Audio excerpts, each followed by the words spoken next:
the wonderful Chris Hare, who is going to talk about smugglers, chopbacks, and rough music. So please give it up for Chris Hare.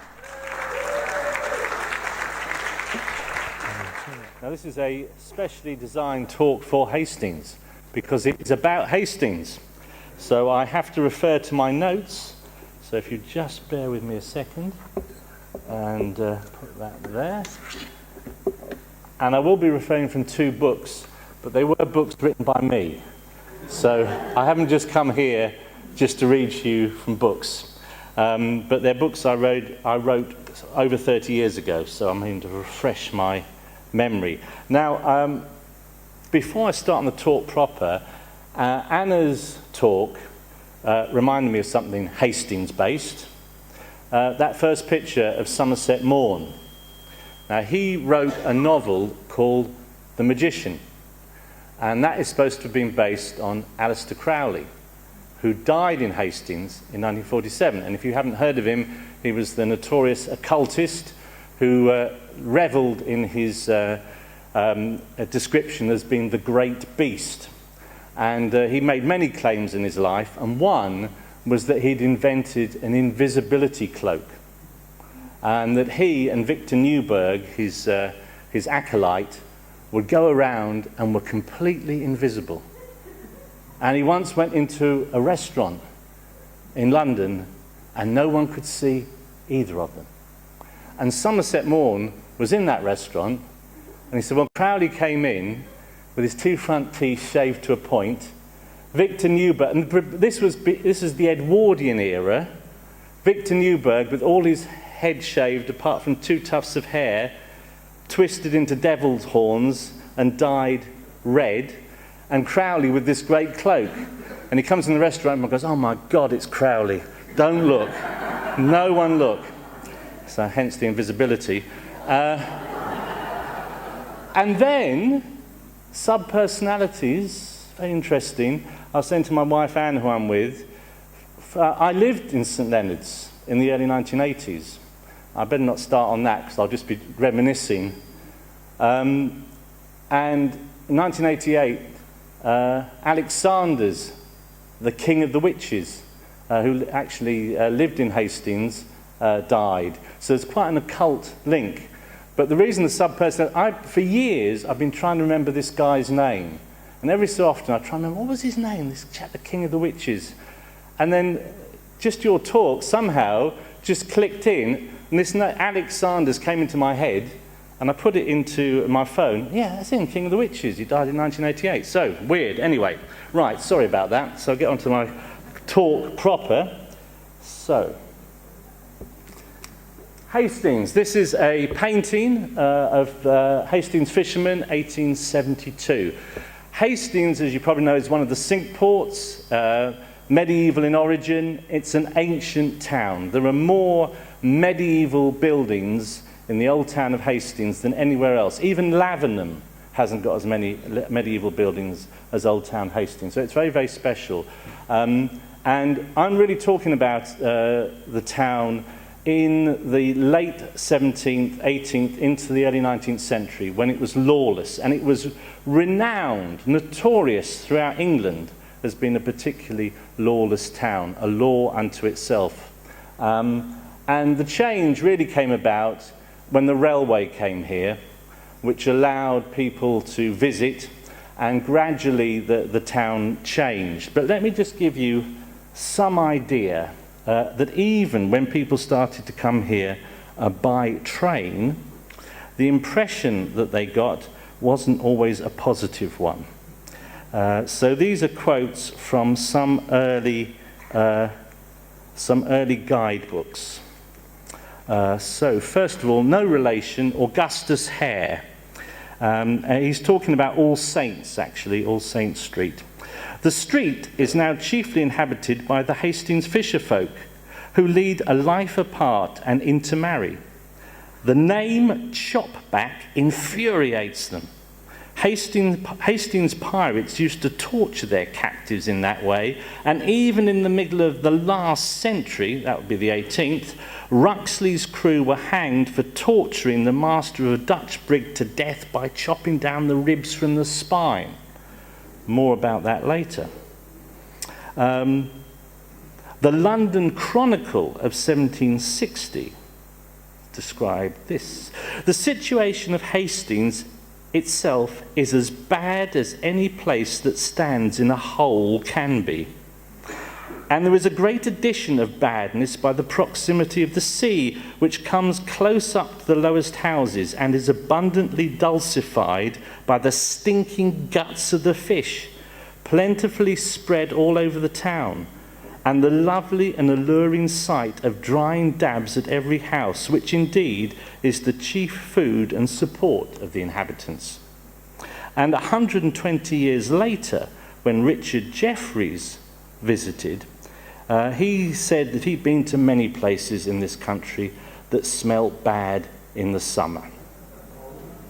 He thought the Western Road at Brighton bad enough for smells in the summer months, but, he wrote, it is sweet indeed compared to Hastings, which in hot weather stenches everywhere like a leather dresser's in Bermondsey, yea, worse, like old boots.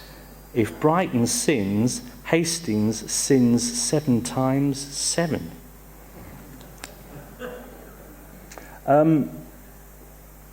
And of course the inhabitants of the town were famous for the fishing folk, and not just the fishermen but the fisherwomen. So you saw in that painting that I started with, the women were gutting fishes, and the whole town was given over to the fishing fleet.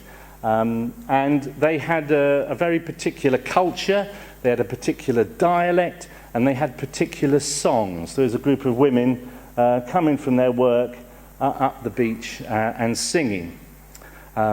And I might even sing to you later if you can bear it, but only a short snatch. So a fishing town with a reputation. Ah, yes, okay. So I mentioned about dialect. This little book that I wrote back in 1995, I did a chapter on Sussex dialect, and in researching the book, it was very clear that there was a distinct East Sussex and West Sussex dialect, and Hastings was something completely different. And there were many ideas as to where the Hastings accent and dialect came from. Some said it was from the Vikings, some said it was from the Franks. But it could just be that because it was so self-contained, and if there's intermarriage, then you do develop your own way of speaking. Now this is going to offend anybody who's from Hastings. This is a phonetically little written dialogue that appeared in the Sussex Archaeological Collections in the 1860s to try and get over the idea of the Hastings dialect. So I don't know what it sounded like, so I can only read it as it's written here. Vil voit en I went of Chelsea, and the horse would vac. We keep on vip, vip, vip, but the horse would vac. Last of all, he vacs and val and breaks a vinder. So you all got that? And in another example, one man asks another if he'll accompany him to the White Rock. Where's big one? To the White Rock. Will you go? No, I won't. Why won't you? Because I won't, that's why. How accurate that is, I can't vouch for. Okay. This is a rather nice illustration of Hastings fishermen in the 1850s. And to come a little bit more up to date, I found, when I was doing this book, a description from Black and White that was a popular Victorian magazine, 1891 edition. The inhabitants of the old part of Hastings are in many respects a race apart. They claim a long line of antiquity, for many of their leading families and their quaint dialect, their tan frocks, and the fact that they are all fishermen seem to stamp them as the direct descendants of the indigenous inhabitants. It is very amusing to enter into conversation with some of these old, bluff, weather-beaten salts who have passed all their lives on the channel, or in the ingle nooks of their strange, picturesque shanties. They are a proud people, these fisher folk, and in spite of their apparent indigence, have in many instances amassed large sums, as is clearly shown by the fact that some of them own 2 or even 3 large fishing smacks, each of which costs between £600 and £800 to build.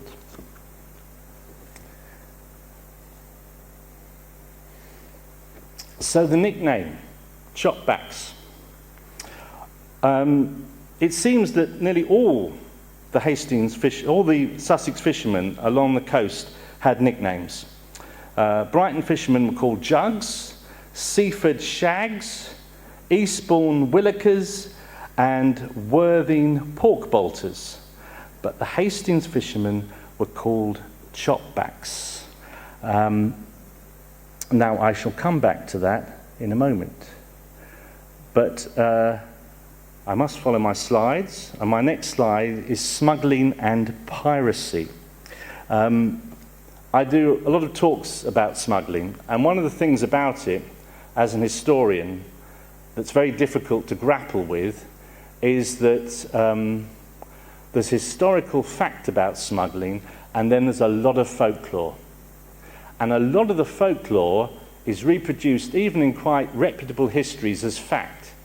And folklore is really what happens when fact and fantasy collide. And smuggling was dominant across the Sussex coast from the late 17th through the 18th century into the early 19th century, dying out in about the 1840s. And after it died out, the old people who remembered it told their stories, and those stories were passed on, and the more they were passed on, the more they were exaggerated and changed. And so it's very hard often to know what actually was true. But the most notorious of all the smuggling gangs was the Hawkhurst gang. And from about 1735, it became the dominant smuggling gang, certainly in the south of England, because the original Hawkhurst gang merged with a smuggling gang here in Hastings called the Hastings Transports, that were led by a man who used many aliases, but the one that's usually referred to in books is Jeremiah Curtis. Very ruthless, and if you're thinking about these smuggling gangs in a modern context, think ruthless drugs gangs. That's what you're dealing with. Huge amounts of money, masses of corruption leading right through the hierarchical chain in this country, and anyone who got in their way, as this poor 13-year-old lad did, was beaten and kicked to death. Very, very dangerous people to mess with. And various mayors of Hastings tried to oppose the smugglers. And John Collier is the one most famous and the most often referred to. He was mayor of Rye. He was the surveyor general of the riding officers. They were the mounted armed excise men. And a tragic figure, actually. It's believed that Collier fathered 20 children, all of whom died before he did. And he didn't live to any great age. Previous to him, there was a man called Thomas Carswell, who was surveyor general of the riding officers. Now here's something for someone in this room to go away and research. Before I came and did this talk, I brought up on Google the list of all the mayors of Hastings, just to make sure that John Collier actually had been a mayor of Hastings and it wasn't folklore, and he was. And then I saw that Thomas Carswell had been mayor of Hastings. No, I never knew that. Now, is that Thomas Carswell the same Thomas Carswell that I'm going to talk to you about? I don't know the answer. But this Thomas Carswell, he took it on himself to oppose the smugglers, and on one occasion in the late 1730s, he was involved with an ambush, and one of the smuggling leaders was killed. Then a few years later, a huge consignment of contraband tea was brought ashore between Hastings and Bulverhythe, and at this time it was reckoned that some 4 million gallons of contraband spirits was brought into the country, and some 6 million tons of contraband tea. It's absolutely a massive, massive thing. So this huge amount of contraband tea was brought ashore, and Carswell and his men seized it. But on bringing it into Hastings at Silver Hill, the smugglers and Curtis had been alerted to it, and they ambushed it, and they fought the soldiers and the excise men, seized back all their tea, and then they grabbed hold of Carswell and shot him dead. So it would be very interesting to know if that actually was the same man who was mayor of Hastings. Don't mess with the Hastings fishermen. We're back to the chopbacks. And Augustus Hare talking about Ruxley's crew getting hold of this Dutch captain and cutting him down the back with a back of his spine with an axe. Was it true? Well, it turns out it probably was true, because there are written accounts of Hastings fishermen being tried and executed in 1786. And it would seem that the Hastings fishermen, stroke smugglers, stroke pirates, would sail out from Hastings when merchant vessels were going down the channel and make them pay a Hastings tax for passing their fair town, which the captain of these vessels, seeing how armed and determined the gentlemen were, paid up. But this Dutch captain resisted them, and one of the Hastings fishermen was killed. So the Hastings fishermen, more boats came out, attacked his boat again, overwhelmed him, seized the captain, tied him between the masts of his vessel, and cut him down the spine with an axe. And I've seen it mentioned that, this sounds like the Viking ritual punishment of blood red eagle. And it's too late to go into the details of that, but if you want to look it up for yourselves, you can. But that is almost certainly a bit of fantasy and folklore. But it was a horrible murder, and that is why the Hastings fishermen from then onwards were known as chopbacks. But it's a bit like the N-word amongst black American musicians. They can use it, but no one else could. So they would refer to themselves as chopbacks, but if anyone who wasn't one of them called them a chopback, that would be a very, very dangerous thing to have done.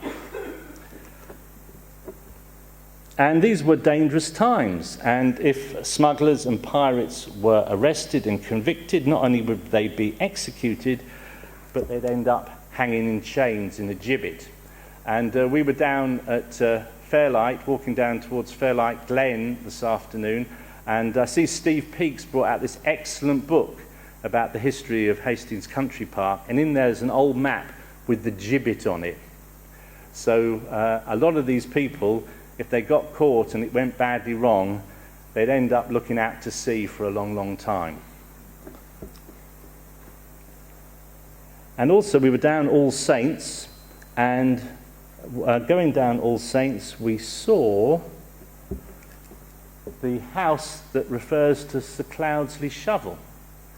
And if you don't know, Sir Cloudsley Shovel, and this is the house in All Saints where his mother lived, is famous, notorious, infamous in British maritime history for having wrecked nearly the entire British fleet off the Isles of Scilly in about 1700. He'd been warned by a Scilly fisherman not to go on the route he was going, but he ignored it, and all his boats crashed into the rocks. And he himself was washed ashore on St. Mary's. And the legend is that a local woman came down and cut off his fingers to get his rings. It's a good talk, this, isn't it? Lots of laughs. Eliot, the hero of Gibraltar, George Augustus Eliot. This is where I'm going to give you a bit of a song. Of course, you will all know this song, being Hastings people, and justly proud of Eliot, who you speak about every weekend to your friends and relations.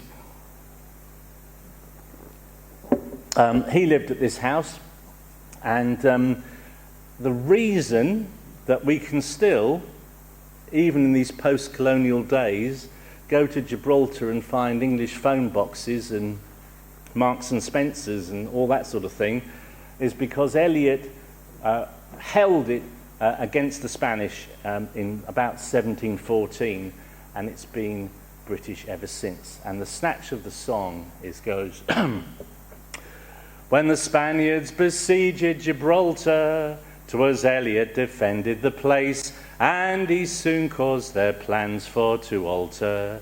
Some died, others fled in disgrace. But you all know that, don't you? Because you all sing it. Right. So I'm just slightly over time, but I've almost finished. Rough music and riots. Very quickly, rough music was a form of ritual punishment where groups of people at night time, in disguise, would go to the house of someone who for some reason had offended them, and outside their house put up this cacophony of noise, banging together plates, bottles, tin cans, milk churns, whatever it was, as a warning to that person to mend their ways.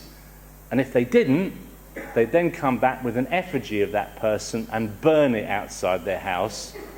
And if that didn't work, on the third occasion, they'd then break into the house, grab the person, throw them on a cart, drag them to the parish boundary and throw them in a ditch.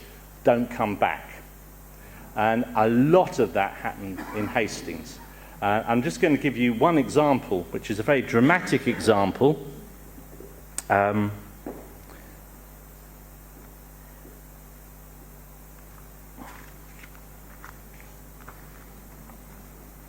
And this is rough music on a huge scale, when the people of Hastings were furious at the rise in price of foodstuffs, and particularly corn, wheat. And this is a newspaper account. They write from Hastings in Sussex that a very tumultuous mob rose there by beat of drum and insisted upon having wheat at 5 shillings a bushel. They then went to the house of Mr. White, a farmer in that neighbourhood, dragged him out to the middle of one of his own fields, forced him to stay there while they broke open his granary and destroyed all his wheat. After that they returned and paraded it about town. The mayor, being afraid to oppose them, John Nichol, Esquire, a justice of the peace, caused the ringleader to be brought to him and charged an officer to convey him to Horsham jail. But the mob soon rescued their captain and then proceeded in a most riotous manner to Mr. Nichol's house, whom they probably would have killed if he had not made his escape through the back door. Now, about the later 19th century, as I said, when the railway came and the hotels were built, things did calm down a bit. But even in the late 19th century, there were riots. Now, this is from Eastbourne, and there's no time now to explain why there were riots against the Salvation Army. That's a completely different talk. But there were riots against the Salvation Army in Hastings, and particularly on November the 5th, the Hastings Bonfire Boys would often be out patrolling the streets and dragging burning boats through the streets, onto which effigies of unpopular people in the town were thrown amidst cheers and detonations. And I'll just conclude that I've raised a bit of a storm with you here tonight. So here's an image of a particularly stormy night in Hastings in about 1875. So thank you very much. There we are. Chris, can you stay there? Yeah, stay there.